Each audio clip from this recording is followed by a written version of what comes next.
कैसे हैं आप लोग? हर बार की तरह आइए इस बार भी हम आपके लिए एक अच्छी सी स्टोरी लेकर आए हैं। ये छोटी सी स्टोरी है, बहुत छोटी सी है। ये अमेरिका के एक राष्ट्रपति हुए थे अब्राहम लिंकन, उन्हीं से रिलेटेड उन्हीं की लाइफ की एक घटनाएं हैं, इसके बारे में आज हम लोग बातें करेंगे। तो बात उस समय की है जब अमेरिका में राजतंत्र था।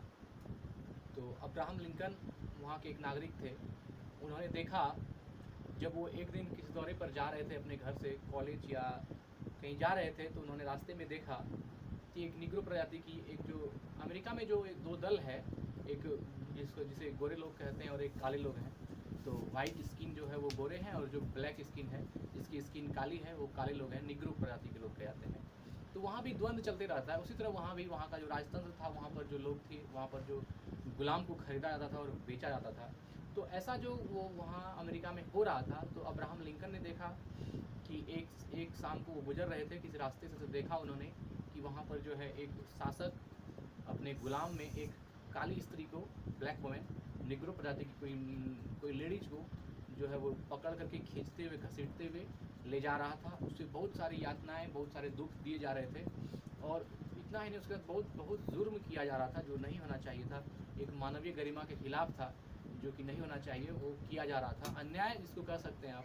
अब्राहम लिंकन को यह देखा नहीं गया।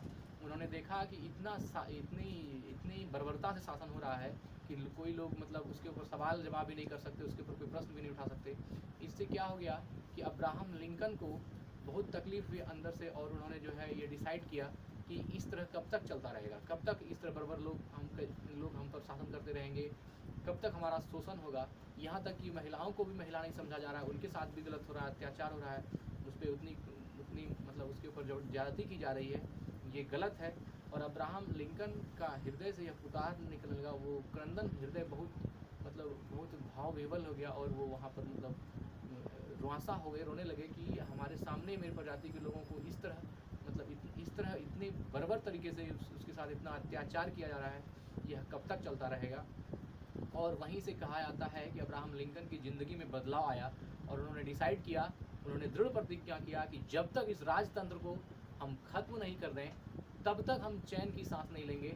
और आज जो देख लिया सो देख लिया, अगले किसी भी समय में हम ऐसा, अगले आने वाले समय में हम किसी भी काले लोगों को ऐसे होते नहीं देख सकते जो कि हमारे साथ गलत करें, हमारे साथ मेरा अत्याचार करें, निग्रो प्रजाति के लोगों को परेशान करें। हम ऐसा नहीं देखना चाहते। इसके लिए उन्होंने राजनीति में भाग लिया, अपना ज़िंदगी का सब कुछ दांव पर लगा दिया, और यूँ कहें कि शिक्षा दीक्षा की बहुत ही ज़्यादा मेहनत किया उसके लिए।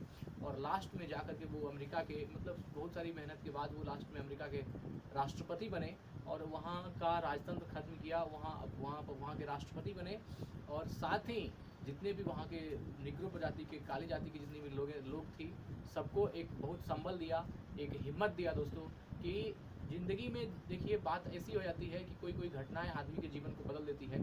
तो ऐसा ही इवेंट इस कहानी में आपने देखा अब्राहम लिंकन के साथ, कि किस प्रकार उन्होंने अपने जीवन में बहुत सारे चेंजेस लाए, और उसके साथ ही जो है एक सुचारू रूप से ज़िंदगी जो जीने की, जो आदमी का सही जीवन स्टाइल, लाइफ स्टाइल होता है, वो उन्होंने स्वीकार किया। तो उन्होंने अपने देश से उन सारे बर्बरताओं को ख़त्म कर दिया, वो राजतंत्र ख़त्म कर दी, हर तरह का अमेरिका से उस तरह का जो प्रताड़नाएँ जो दी जाती थी, वो सारी चीज़ें हटा दी, और एक स्वच्छ समृद्ध समाज की स्थापना किया अब्राहम लिंकन साहब ने। तो इस कहानी से हमें यही शिक्षा मिलती है, इस कहानी से दो शिक्षा मिलती है। एक तो ये है कि अगर आप कहीं अन्याय होते देखें, अगर कहीं आप अत्याचार होते देखें, तो उसके खिलाफ हमें आवाज़ उठानी चाहिए। ये नहीं कि अब इसके साथ हो रहा है तो उससे हो रहा है, हमें उससे क्या मतलब, ऐसी नहीं। हम समाज के अंग होते हैं, आदमी से समाज बनता है, और समाज का ही संस्कार आदमी पर होता है। इसलिए जब भी कहीं गलत हो, या कोई अत्याचार हो, कोई अन्यायपूर्ण कर्म हो, तो हमें ज़रूर ही उसका विरोध करना चाहिए, और ये होना ही चाहिए। आज किसी के साथ हो रहा, आप नहीं बोल रहे हैं, कल आपके साथ होगा तो कौन बोलेगा। इसलिए बोलना चाहिए। समाज में हर तरह के लोग रहते हैं, तो उनके साथ समन्वय स्थापित करने का तरीका होना चाहिए, और साथ ही यह होना चाहिए कि अगर कहीं गलत होता है तो हम आवाज़ उठाएं। दूसरी शिक्षा मिलती है कि हम दृढ़ प्रतिज्ञ बनाएं किसी भी चीज़ को लेकर के, जो हमारा ध्येय है, जो हमारा मूल टारगेट है, उस चीज़ को लेकर के हम दृढ़ संकल्पित हों। जैसा कि आप इस कहानी में सुने, ये दो संदेश, दो मैसेज हमें ये स्टोरी देती है कि कहीं भी कुछ गलत हो तो उसके प्रति आवाज़ उठाना चाहिए, दूसरा कि हमें दृढ़ संकल्पित होना चाहिए अपने समाज के प्रति, अपने देश के प्रति, अपने राष्ट्र के प्रति कि हम जरूर अच्छा करें जो हमारे देशवासियों के लिए, हमारे समाज के लोगों के लिए अच्छा। धन्यवाद। आज इतना ही बच्चों। स्वकुशल रहिए, स्वस्थ रहिए, वृद्धजनों की सेवा कीजिए, बुजुर्गों का साथ दीजिए। धन्यवाद।